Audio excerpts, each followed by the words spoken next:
بسم اللہ الرحمن الرحیم۔ ڈیئر اسٹوڈنٹس، السلام علیکم۔ امید کرتا ہوں کہ آپ لوگ سارے خیریت سے ہوں گے۔ Dear students, history class 8 Punjab text book کی نئی کتاب جو 2024 اور 25 کی نئی ایڈیشن ہے، اس کے چیپٹر نمبر 4 سے آج لیسن نمبر 12 پڑھیں گے، لیسن نمبر 12۔ تو آج کا لیسن ہمارا شروع ہوتا ہے the government of India act 1935، یہاں سے، یہ ہے پیج نمبر 56۔ اچھا، the government of India act 1935 یعنی قانون ہند 1935۔ دی برٹش گورنمنٹ، انگریزوں کی حکومت نے فریمڈ بنایا the government of India act 1935 قانون ہند 1935 اینڈ امپلیمنٹڈ اٹ، اور اس کو نافذ کیا تھرو آؤٹ انڈیا، پورے ہندوستان میں۔ کب؟ آفٹر بینگ پاسڈ، جب یہ پاس ہوا by the British parliament, British parliament نے، یعنی انگریزوں کی جو پارلیمنٹ تھی، جب اس نے اس کو پاس کیا، اس قانون کو۔ The following were its main features, مندرجہ ذیل اس کے اہم فیچرز تھے، یعنی خصوصیات تھے۔ Number 1، federal government, federal government یعنی وفاقی حکومت۔ The act declare India as a federation, اس قانون کی روح سے ہندوستان یعنی انڈیا یا ہند ایک وفاق ڈکلیئر ہوا، یعنی اعلان ہوا۔ دی پاورز ور ڈسٹریبیوٹیڈ، اختیارات تقسیم کیے گئے between the provinces and the central government, صوبوں اور مرکزی حکومت کے درمیان، یعنی مرکزی حکومت اور صوبوں کے درمیان اختیارات تقسیم کیے گئے۔ Number 2، viceroy, governor general. Viceroy یعنی وائسرائے کو گورنر جنرل بھی کہا جاتا تھا۔ اچھا، at the top of central government, یعنی مرکزی حکومت میں سب سے اوپر، دیر واز اے وائسرائے اور گورنر جنرل، ایک وائسرائے یا گورنر جنرل ہوتا تھا سب سے اوپر۔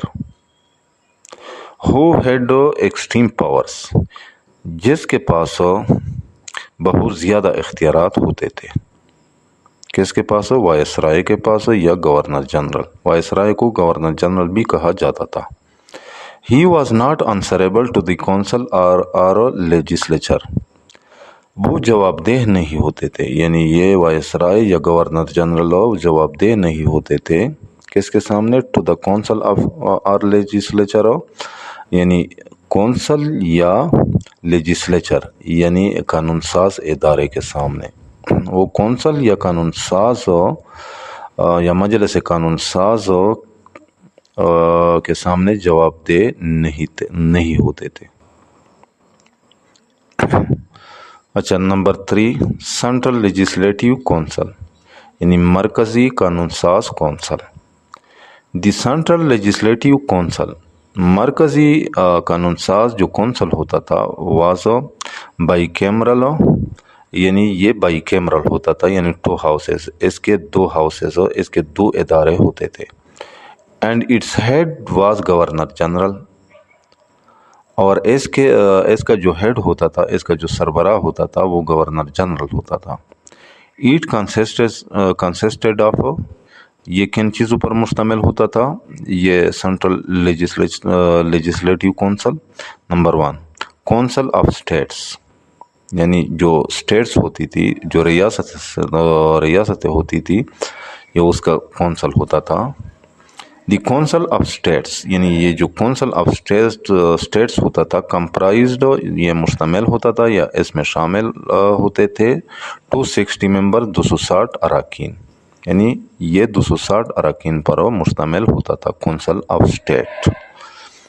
156 ممبرز، 156 اراکین ور ٹیکن، لیے گئے تھے یا لیے جاتے تھے فرام پروونسز، صوبوں سے، اینڈ 104 ممبرز، اور 104 ممبران یا 104 اراکین ور ٹیکن لیے جاتے تھے یا لیے گئے تھے فرام پرنسلی اسٹیٹس ان ریاستوں سے جن کے پرنس ہوتے تھے، جن کے بادشاہ ہوتے تھے، ان ریاستوں سے۔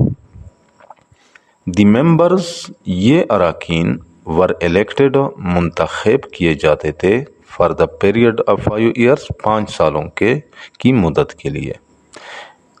ان ممبران کو 5 سالوں کے عرصے کے لیے الیکٹ کیے جاتے تھے یا منتخب کر لیے جاتے تھے، یا 5 سالوں کے لیے ان کا انتخاب ہوتا تھا۔ نمبر 2، سینٹرل لیجسلیٹو کونسل، مرکزی قانون ساز کونسل۔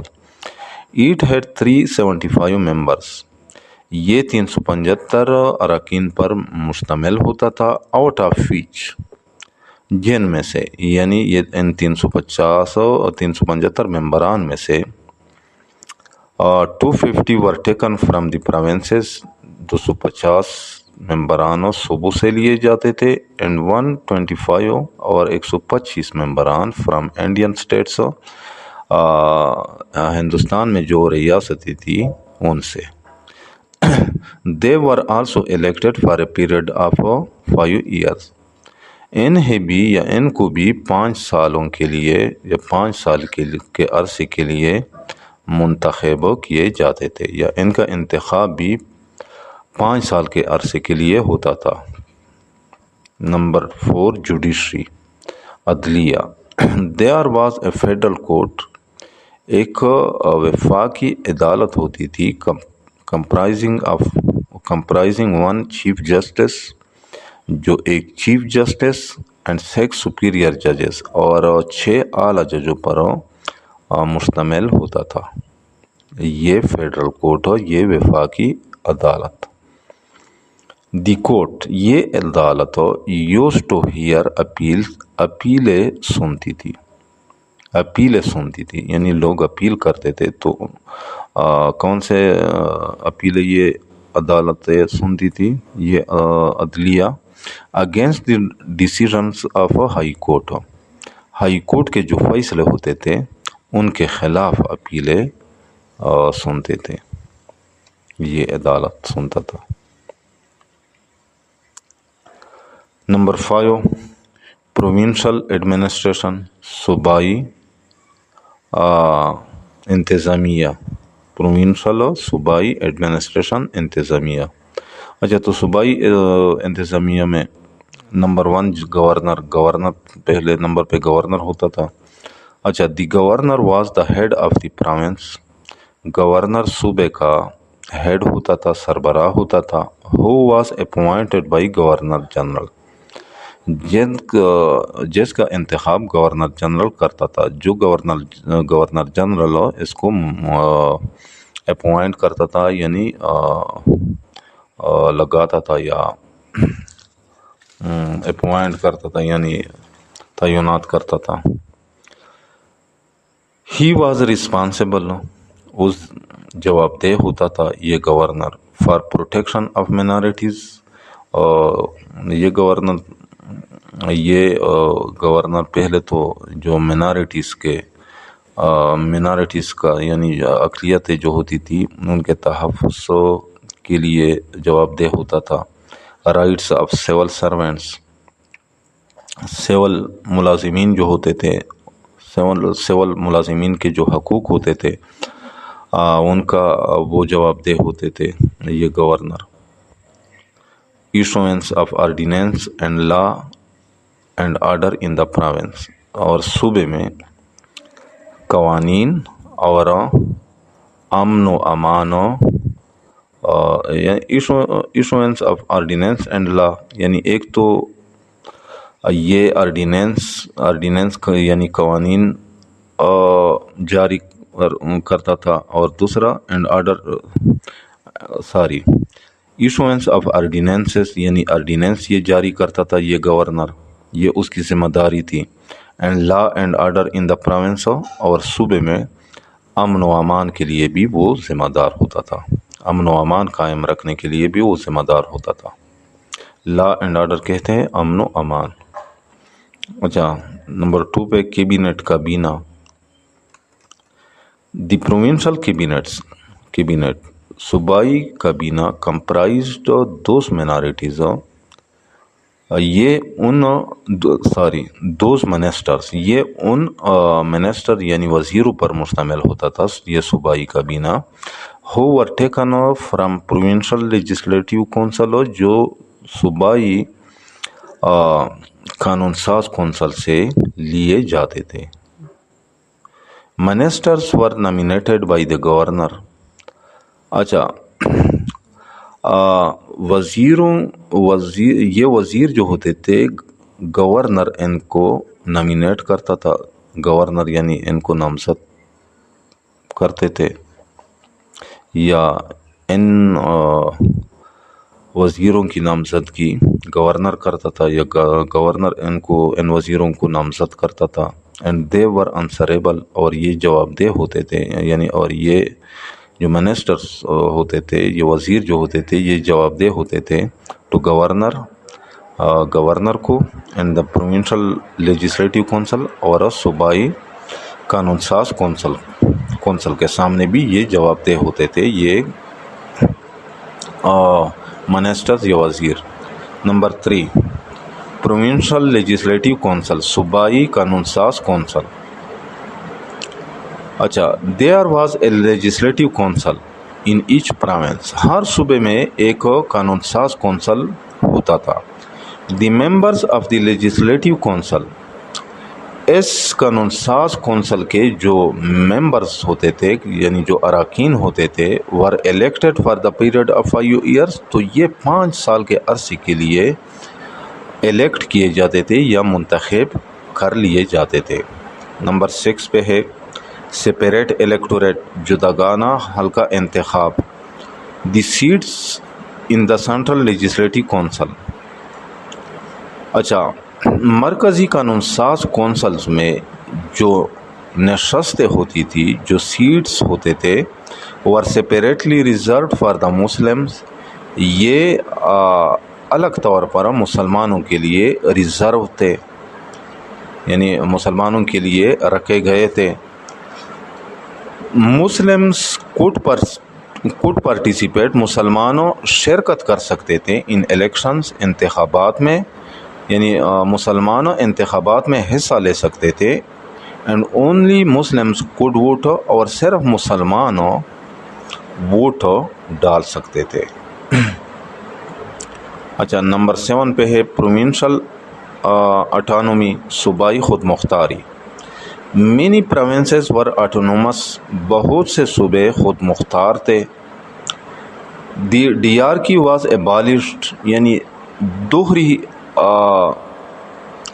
دوہری اختیارات کا جو نظام تھا واز ایبالشڈ تو اس کو ختم کر لیا گیا.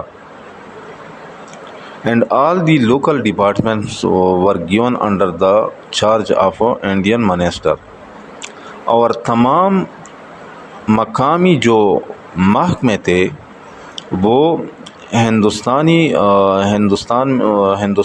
وزیروں کے چارج میں دیے گئے. دی پروونشل کیبینٹ صوبائی جو کابینے ہوتے تھے ور پاورفل یعنی ان کے پاس یہ پاورفل تھے یعنی با اختیار تھے. To run the administration of provinces یعنی اس طرح یعنی وہ پاورفل تھے یعنی ان کے پاس اختیارات ہوتے تھے جن کے ذریعے وہ صوبوں کا جو ایڈمنسٹریشن تھا صوبوں کا جو انتظام تھا وہ چلا سکتے تھے یا صوبوں کا انتظام چلانے کے وہ قابل تھے. امپارٹنس اہمیت. دی گورنمنٹ یعنی گورنمنٹ آف انڈیا ایکٹ 1935 کی جو اہمیت تھی وہ کس طرح تھی. The government of India act 1935 قانون ہند 1935 واز این امپارٹنٹ پوائنٹ. تو یہ اہم مرحلہ تھا یہ اہم مقام تھا ان دا موو یعنی یہ ایک قدم تھا towards independence of India Hindustan کی آزادی کی طرف. It provided the basis for negotiations. اس نے گفت و شنید یعنی بات چیت کرنے کا بنیاد فراہم کیا. which finally resulted جو آخر کار ثابت ہوا in the British leaving India یعنی جو آخر کار اس کی وجہ سے انگریز ہندوستان چھوڑنے پر مجبور ہوئے یا جس کی وجہ سے آخر کار انگریزوں کو ہندوستان چھوڑنا پڑا. تو ڈیئر اسٹوڈنٹس آج یہاں تک کافی ہے کیونکہ نیکسٹ پھر الگ ٹاپک ہے.